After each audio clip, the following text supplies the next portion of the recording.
إلى يوم الدين وبعد. اللهم علمنا ما ينفعنا وانفعنا بما علمتنا. السلام عليكم ورحمة الله وبركاته. Baada ya kumshukuru Mwenyezi Mungu Subhanahu wa Ta'ala na kumtakia rehema na amani mtume wetu Muhammad sallallahu alayhi wasallam, tunamwomba Mwenyezi Mungu Subhanahu wa Ta'ala ajalie majlisi yetu hii iwe majlis khair tahufuna almalaika wa tanzilu minna albarakati warahma wasakanat. Kama ambavyo tangazo liko pale mbele, katika hizi dakika 30 insha Allah tunazungumzia fiqhu al-ikhtilaf, elimu ya mambo ya kukhtalifiana au elimu ya kuhusu kutofautiana. Tunajua kwamba Mwenyezi Mungu Subhanahu wa Ta'ala ametuumba, lakini ametuumba katika nature tofauti, katika uelewa tofauti, katika mitazamo tofauti, katika mazingira tofauti. Hili peke yake ukiliangalia si tu katika mtazamo wa dini, hata katika mtazamo wa kawaida linapelekea watu kutofautiana.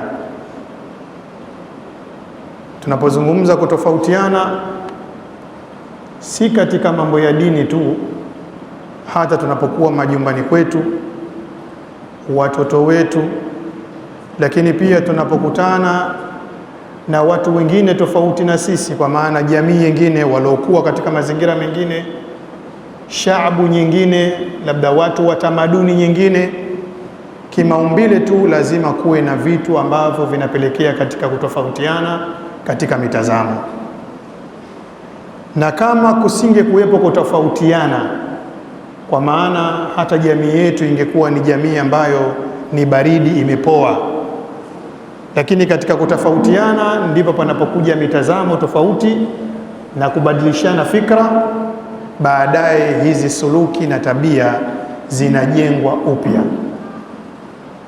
Mwenyezi Mungu Subhanahu wa Ta'ala alisema, inna hadhihi ummatukum ummatan wahida, umma wenu huu kwa hakika ni umma mmoja, umma ambao Mola wetu ni mmoja, mtume wetu ni mmoja, qibla chetu ni kimoja, kitabu chetu ni kimoja. Lakini hata malengo ambayo ametuumba Mwenyezi Mungu Subhanahu wa Ta'ala kuwepo hapa duniani, Mwenyezi Mungu mwenyewe amebainisha kwamba ni lengo moja, wama khalaqtul jinna wal insa illa liya'budun. Pamoja na hayo yote, lakini lazima tunakuwa tunaiziona ikhtilafu. Na Mwenyezi Mungu kama angetaka kutuumba kwamba watu wote tuwe pamoja, tusiweze kutofautiana, angeweza. Walau shaa rabbuka la ja'ala an-nasa ummatan wahida, walau shaa rabbuka, laiti angetaka Mola wako. Aya hii nadhani iko mwisho wa surati Yunus au surati Hud. Mwenyezi Mungu anasema walau shaa rabbuka la ja'ala an-nasa ummatan wahida. Laiti Mwenyezi Mungu Subhanahu wa Ta'ala angetaka, basi angejalia huu umma ni umma mmoja, kwa maana watu wangekuwa kitu kimoja. Lakini akathibitisha katika mwisho wa aya hiyo akasema, wala yazaluna mukhtalifina illa man rahima rabbuka walidhalika khalaqahum, kwamba watu hawatoacha kutofautiana. Na hivyo Mwenyezi Mungu ndio ambavyo amewaumba watu, watatofautiana. Lakini je, huku kutofautiana ambapo Mwenyezi Mungu Subhanahu wa Ta'ala amekuumba na ametujalia sisi tuweze kutofautiana kutokana na mitazamo, kutokana na ufahamu, kutokana kama tulivyosema na mazingira, kutokana na ile culture, kutokana na si tunaita namat, nahitaji namat Kiswahili vizuri, kule kuamka, ile nature ya mtu alivyo. Kuna mtu mpole, kuna mtu mkali, kuna mtu anapenda kuhoji sana. Yani hadhihi al-ashya mawjuda. Kwa maana kwa misingi hii ndio maana kukawa na khilafu. Lakini sisi tunachokuja kukizungumzia hapa, adabu hizi za kutofautiana au elimu hii ya kutofautiana, hasa tunajenga katika elimu ya fiqhi, yani katika elimu ya sharia ambayo inazungumzia matendo, kwa sababu sisi Waislamu tunakubaliana katika masala ya ilmu al-aqida, elimu ya usuli ya misingi, hatutofautiana. Tunachotofautiana zaidi ni mitazamo ya ufahamu katika dalili ambazo Mwenyezi Mungu Subhanahu wa Ta'ala amezishusha katika kitabu chake au Mtume Muhammad sallallahu alaihi wasallama amezizungumza katika sunna yake. Ndio asli ambayo tunaizungumzia hapa katika kukhtalifiana. Na kwa nini tunakhtalifiana katika hii mitazamo? Kwanza kabisa tuelewe kwamba kitu khilafu sio kitu kipya. Hata katika masala ya dini zilikuwepo kipindi cha Mtume Muhammad sallallahu alaihi wasallam, zikawepo baada ya kuondoka Mtume Muhammad sallallahu alaihi wasallam kipindi cha masahaba, lakini pia zikaendelea kuwepo kwa waliokuja baada ya masahaba ambao ni tabi'in, na mpaka leo hii khilafu zinaendelea na hatuwezi tukaziondoa. Tunaweza tukazipunguza makali yake kwa kuweka vikao kama hivi vya kufundishana na kujua kwa nini watu wanakhtalifiana. Idha urifa sababu batala alajab, utakapojua tu hili jambo ni kwa sababu gani limetokea, basi huwa mara nyingi hupati mshangao. Lakini mara nyingine mshangao unakuja endapo hujui hili jambo limekuja vipi. Na ndio maana watu wengi wakati mwingine wanafikia kusema hawa wanawazuoni wanachukua dini wanaifanya poa sana. Sisi maamuma tunashikamana na dini, tunakuwa na misimamo, lakini hawa mashekhe zetu wakati mwingine wanakuwa hawana misimamo. Kwa nini? Katika fiqhi, kabla sijazungumza kuhusu hii ikhtilafu kuwepo kipindi cha Mtume, katika fiqhi kuna vitu viwili. Fiqhi imejengwa katika misingi. Hii elimu ya fiqhi tunayosoma, fiqhi ima Imamu Ahmad ibn Hanbal, fiqhi ima Imamu Maliki, ya Imamu Shafi'i, ya Imamu Abu Hanifa na wengineo, inajengwa katika misingi. Kwa maana mtu anayezungumzia fiqhi anazungumzia elimu inayohusu hukumu za kisheria ambazo zinatokana na dalili. Lakini nani ambaye anaweza kukokotoa kutoka kwenye dalili akatengeneza hukumu za kisheria? Ni mtu ambaye tayari anakuwa qualified, mtu ambaye anakuwa muahal, anakuwa ameshapata elimu ya aina fulani ya kuweza kuangalia kitabu, ya kuweza kuangalia sunna na kuzifahamu kutokana na nyenzo alizopewa za kuweza kukokotoa hukumu kutoka katika zile dalili. Na ndiyo maana nilitanguliza kwamba kutokana na ufahamu wa watu ndiyo tunapelekea katika ikhtilafu. Naweza mimi ikaja dalili moja ikazungumza, nikaifahamu, nikakokotoa hukumu fulani katika hii dalili, na mapito yangu yakawa sawa kutokana na nyenzo nilizokuwa nazo. Lakini akaja mwingine mwenye elimu kama hiyo na nyenzo kama hizo, akakokotoa hukumu kutoka katika dalili ile ile niliyokuwa nimeikokotoa mimi mule, akaja na hukumu nyingine tofauti. Sasa kuna mtu mpokeaji wa mwisho na kuna mtu ambaye ndiyo anayekokotoa hizi hukumu kutoka katika dalili. Huyu mpokeaji wa mwisho mara nyingi yeye anakuwa hana chaguo, yeye anapokea kama vile ambavyo amepewa, anazitumia.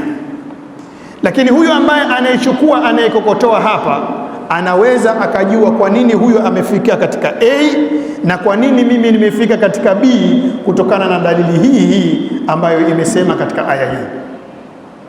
Huyu anayeweza kutoa hukumu kutoka huku ndiyo tunamuita mtu wa usulul fiqh, au tunaweza tukamwita mtu ambaye ni mujtahid, amepewa nguvu ya kuweza kutumia nguvu zake, uelewa wake, hoja zake alizokuwa nazo za kuweza kukokotoa. Huyu tunamwita mujtahid. Lakini huyu ambaye anayesubiri baada ya mujtahidi kufanya nguvu kubwa na kuleta hukumu, huyu anayepokea yeye anakuwa ni muqallid, anafuata tu yale ambayo yanayosemwa na yule ambaye ameitoa ile hukumu kutoka kwenye dalili. Kwa maana hawa waliokuwa karibu na dalili wanaoweza kukokotoa, ikhtilafu zao zinakuwa nyepesi kwa sababu wanazijua njia. Hawa wanaokuwa mwisho wanaopokea, mara nyingi ikhtilafu zao zinakuwa nzito kwa sababu hawezi kuhama kutoka huku kuelekea huku, kwa sababu hajui hichi kimepatikana vipi, yeye anapokea. Kwa wakati tunaingia katika kujua ikhtilafu, lazima tujue hawa watu wanaoingia katika hizi ikhtilafu ni watu gani. Kipindi cha Mtume Muhammad sallallahu alaihi wasallam, katika moja ya khilafu ambazo ni mashuhuri zilikuwepo na ambazo watu wanapigia mfano kwamba hata wakati wa Mtume zilikuwepo, walikuwa watu wanatoka katika vita vinavyoitwa Ghazwatul Ahzab au Ghazwatul Khandaq, vita vya Khandaq au vita vya Ahzab, vita vya makundi. Kwa maana kuna makundi walikusanyika kwa ajili ya kumpiga vita Mtume Muhammad sallallahu alaihi wasallam katika mwaka wa 5, na hivi vikundi vimeelezwa vizuri zaidi katika suratul Ahzab ambayo imamu wetu hapa leo hii ametusalisha, ameisoma. Katika ile sura mwanzoni kule kuna historia ndefu sana ya hivyo vita. Wakati wanarudi masahaba kutoka katika vita hivyo, Mtume sallallahu alaihi wasallama aliwaambia hadithi yake na maneno yake maalumu yanayosema, la yusalliyanna ahadun al-asra illa fi bani Quraidha, asiswali mtu yoyote swala ya alasiri hapa tulipo isipokuwa atakapofika katika sehemu ya kitongoji cha watu wa Quraidha, bani Quraidha. Mtume sallallahu alaihi wasallam alisema neno hilo moja tu. Waliopokea hilo neno kutoka kwa Mtume Muhammad sallallahu alaihi wasallam, kuna watu walipokea wakaenda na nasi, Mtume ametuambia tusiswali sehemu yoyote ila tutakapofika bani Quraidha. Tumefika magharibi, tumefika isha, tumefika baada ya isha, lakini la asiri leo tumeambiwa tusiiswali sehemu yoyote mpaka bani Quraidha. Hawa walichukua nasi kama ilivyo, wakaibeba, hawajajiongeza chochote, wakatambaa nayo. La siri imewakuta njiani, imewafanya nini? Madamu hawajafika bani Quraidha, wao hawajaswali. Amri ya Mtume imetuambia hivi. Lakini wapo ambao wakasema Mtume kusema hivi anamaanisha kwamba tufanye haraka la siri, tufanye itakavyokuwa itukutie bani Quraidha. Lakini kama ikitokea imetukuta njiani kabla ya kule, ipo aya inayosema inna salata kanat ala almu'minina kitaban mawquta. Wanajiongeza hawa, wanatoka kuna ile nasi aliyoitaja Mtume, wanakwenda katika kujiongeza zaidi, kwamba ufahamu sasa unatumika kwamba huenda Mtume alikusudia hivi. Hii ni kauli moja ya bwana Mtume Muhammad sallallahu alaihi wasallam, na walokuwepo wote waliokuwepo pale, hakuna aliyehadithiwa. Lakini walivyotoka katika utendaji na utekelezaji, kila mtu alitekeleza vyake. Unaweza ukauliza nani yuko sahihi katika hawa? Aliyosema si swali hata la asiri itanikuta hapa, si swali hata ikinipita mpaka nipite kule, na yule aliyosema hata ikinikuta hapa nitaswali lakini nikimbie. Mtume kasema hivi. Walibishana hawa mabwana njiani, wakakhtalifiana, kila mtu akafanya lile alilolielewa. Lakini walipofika kwa Mtume Muhammad sallallahu alaihi wasallama, walipokutana wakamwambia, kila mtu akamwambia mimi nimeswali hapa la asiri, wengine wakamwambia sisi tuliswali njiani kabla ya kufika. Mtume akamwambia nyinyi wote mko sawa.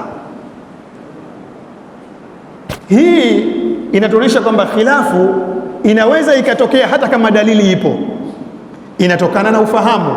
Je, na ufahamu wako ukoje? Na ndio maana Mtume Muhammad sallallahu alaihi wasallam katika hadithi yake akasema, idha ijtahada alhakimu fa asaba falahu ajrani wa in ijtahada fa akhtaa falahu ajrun wahid. Ikitokea hakimu au tunaweza tukasema mtu yoyote ambaye anayetaka kujitahidi kufikia katika hukumu ya Mwenyezi Mungu Subhanahu wa Ta'ala, akajitahidi kukokotoa, akasoma hii ndiyo hukumu ya Mwenyezi Mungu katika aya hii au katika jambo hili, huku akiwa ametumia nguvu zake katika kufikia ule ufahamu, basi mtu huyu kama atakuwa amepatia, basi anakuwa anapata malipo mara mbili. Kuna malipo ya kupatia, lakini kuna malipo ya kujitahidi katika kufikia kupatia. Na kama akijitahidi akakosea katika ile hukumu yake, hapati dhambi, kwa sababu asili yake ni kuitafuta haki na amejitahidi kuitafuta haki, lakini mwisho wa siku akaikosea. Mtume kamthibitishia mtu huyo, akamwambia kwamba huyu anakuwa na ajiri moja, ajiri ya ile kujitahidi kutumia nguvu zake kufikia katika kutoa hukumu ya Mwenyezi Mungu katika dalili, lakini kwenye kukosea hapati dhambi yoyote. Hii inatufundisha nini? Inatufundisha kwamba wapo watu ambao wanafanya kazi ya kuifikia hukumu ya Mwenyezi Mungu huku wakiwa wamekosea, wakakhtalifiana na wenzao, bado watu hawa Mwenyezi Mungu Subhanahu wa Ta'ala hawatii katika madhambi, kwa sababu lengo lao ni kufikia katika haki, isipokuwa tu wamekosea njia, wametumia, wamekosea kufika katika kikokotoo chao. Wapo ambao wamepita wakatumia nguvu hizo wakapatia, tunasema una ujira mbili, umepatia, lakini una ujira kuifanyia kazi mpaka kufika pale kwenye kupatia. Mtume sallallahu alaihi wasallam alipata kisa kimoja. Kuna mtu sahaba alikuwa anarudi kutoka vita Dhatu Salasil. Wakati anarudi walikuwa wamelala njiani. Walivyolala, yule bwana akasema, inni ihtalamtu, mimi nimepitiwa, nimeota. Fa ashfaqtu ala nafsi, nikajionea huruma nafsi yangu. In ightasaltu halaktu, nikisema nioge kwa baridi hili kutoka huku vitani, naweza nikafanya nini? Nikafa. Anasema fatayammamtu, akafanyaje? Akatayammam. Na kwa sababu alikuwa kiongozi, fasalla binnas salata subh, akawaswalisha watu. Wale watu walipofika Madina wakamwambia Mtume sallallahu alaihi wasallam, bwana, huyu bwana alisema ameota, akaamka na janaba, lakini akatayammam na maji yalikuwepo. Anasema akaogopa nini? Baridi inaweza kumwangamiza. Akaitwa yule bwana, akasema naam, nimefanya hivyo Mtume sallallahu alaihi wasallam. Kwa nini umefanya hivyo? Akamwambia, ya Rasulullah, kuna aya inasema wala taqtulu anfusakum inna Allaha kana bikum rahima, kwamba msifikie mkaziua nafsi zenu, kwa sababu Mwenyezi Mungu Subhanahu wa Ta'ala ni mtu rahim sana. Alijiongeza, fadhahika an-nabii sallallahu alayhi wasallam. Mtume baada ya kusikia vile akacheka, akaona mashaallah, kumbe watu wangu waelewa, na wala hajamuongo wala hajamwambia umekosea, wala hajamwambia karudie swala. Kwa hiyo hizi khilafu kwanza tuzikubali, lakini lazima hizi khilafu wakati tunazikubali, je, zimejengwa katika misingi? Si kila khilafu tunaikubali. Je, imejengwa katika misingi, katika ufahamu sahihi, ambao kwa maana kwamba mtu ameiangalia dalili na ameikokotoa, ndio amekuja katika ufahamu wake akaja na dalili. Lakini pia, je, huyu mtu alijitahidi kutafuta haki? Ile taawili yake imefika katika sehemu sahihi? Mtume sallallahu alaihi wasallam katika baadhi ya matokeo haya, lakini hata wakati Mtume sallallahu alaihi wasallam amefariki, tunakumbuka khilafu ilitokea. Na ikhtilafu ya kwanza kabisa, kama mnaikumbuka, Umar ibn al-Khattab radhiyallahu anhu, Mtume sallallahu alaihi wasallam alipofariki alitoka, si ndio? Akasemaje? Atakayesema Muhammad sallallahu alaihi wasallam mata adribu unuqa, atakayesema Mtume Muhammad sallallahu alaihi wasallam amekufa, huyu mtu mimi namalizana naye. Abu Bakar akasema hapana, Mtume amekufa. Umar akawa hasikii, Lakini akaja Abubakar akamwambia, hebu sikiliza aya Mwenyezi Mungu Subhanahu wa Ta'ala inasema, wama Muhammadun illa rasul qad khalat min qablihi ar-rusul afa in mata au qutila inqalabtum ala a'qabikum. Anasema Umar bin al-Khattab radhiallahu anhu, ile aya ndo kama siku ya kwanza vile naisikia, yani kama alipagawa alafu hajajua cha kufanya. Lakini pia akasomewa Mwenyezi Mungu anasema innaka mayitu. Ni mengi yalotokea, tunaona khilafu wakati Mtume sallallahu alaihi wasallam alivyokuwa amefariki. Kuna makabail mengi sana yalirtadi. Kuna watu walidai utume, kina Musailama al-Kadhab. Hawa wote walikuja. Kuna watu wakasema sisi hatutoi tena zaka, si ndio? Wakasema kwamba Mtume sallallahu alaihi wasallam ndio ambaye aliwaambiwa achukue zaka kutoka kwetu, kwa sababu aya ilikuwa inamwambia khudh min amwalihim sadaqa tutahhiruhum wa tuzakkihim biha wa salli alaihim, kwamba wewe Mtume ndio uchukue hizi zaka, ututakase, utuombee Mungu. Sasa kama Mtume amekufa, wewe Abubakari ni nani? Swala la zaka si hatulijui, hatuwezi kukupa, si ndio? Abubakar alisema usemi wake, law mana'uni qalan kanu yadunaha li rasulillahi sallallahu alaihi wasallam la qataltuhum, hata kama wangekuwa ule uuzi tu wanaomfungia ngamia, wakati mwingine wangejaribu kuuzuia, kukataza, wakati walikuwa wanatoa kipindi cha Mtume sallallahu alaihi wasallam, basi mimi ningepambana nao. Haya yote ni matokeo ambayo yanayotuonyesha kwamba khilafu zilikuwepo. Si hivyo tu, wakati Mtume sallallahu alaihi wasallam anafariki, watu walitofautiana wamzike wapi.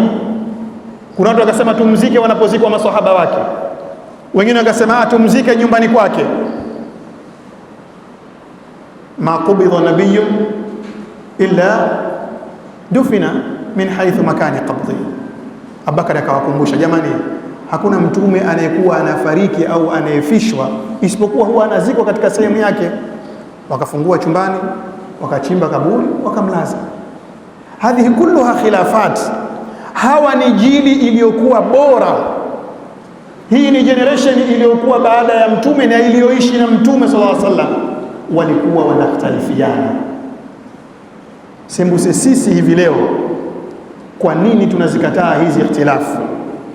Ikhtilafu zipo, lakini zinatakiwa watu wazijue nini msingi wa ikhtilafu, kwa nini zinatokea, lakini pia wakati zinatokea tunadili nazo namna gani. Adabul ikhtilaf, kwa nini zinatokea, lakini tunakwenda nazo kwa namna gani. Kipindi cha masahaba kama ambavyo tumesema, achilia mbali wakati amefariki Mtume sallallahu alaihi wasallam, wakati wa kumzika, tunakumbuka bato kubwa iliyokuwa baina almuhajirin wal ansar. Baada ya kufa Mtume sallallahu alaihi wasallam, vilikaliwa vigenge vingi.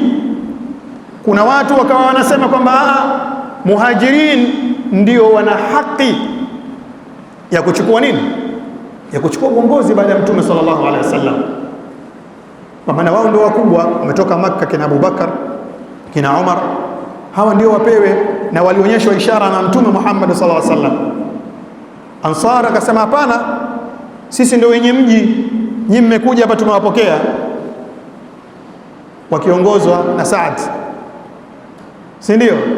Wakasema hapana, wakaweka vijiwe vingi mpaka baadaye, baada ya zile khilafu zilizokuwa kubwa sana, lakini wakafikia hizi ni khilafu kubwa za kiutawala, za nini, za kisiasa, lakini pia za kiibada. Kuzikwa kwa Mtume sallallahu alaihi wasallam, khilafa ni ibada, lakini mambo haya yote yalikuwa na utofauti. Kwa sisi hapa ambao tunaishi hivi sasa, tukifahamu kwamba ikhtilafu ipo ambayo inatokana na sababu nyingi, tutakuja kuzisema kesho. Sababu ziko nyingi ambazo zinapelekea katika ikhtilafu. Je, baada ya kuzijua sababu hizi, tunadili nazo vipi ikhtilafu katika nyakati zetu hizi ambazo watu wengi wamechukulia ikhtilafu ni kama vile uadui? Leo unaweza ukakuta alkafir ambaye si Muislamu anajisikia amani kukaa na mtu aliyekuwa Muislamu wa madhehebu fulani kuliko Muislamu mwingine ambaye wanatofautiana tu madhhabu, na wote wanatofautiana si katika misingi bali katika hukumu za kifar'i za kisheria. Tunatoka katika misingi ambayo tumeumbwa nayo, tunaingia kuifanya ikhtilafu kuwa sasa ni azma, kuwa sasa ni kitu ambacho ni janga, wakati ikhtilafu haijakuwa na wala haitokuwa na haitakiwi ikhtilafu kuwa janga. Kwa haya machache, kwa nusu saa hii leo nilikuwa nazungumza kama mukaddima wa kuitambulisha ikhtilafu na kujua kwamba ni kitu ambacho kipo na kwa nini kwa namna fulani tunafikia huko. Inshallah biidhnillahi taala, kesho tutakuja kusoma sababu ambazo zinapelekea kwenye ikhtilafu tofauti, lakini pia tunaishi vipi na hizi ikhtilafu ambazo tunaishi nazo au zinazotokea katika jamii zetu na dini yetu. Bihadha, assalamu alaikum wa rahmatullahi wa barakatuh.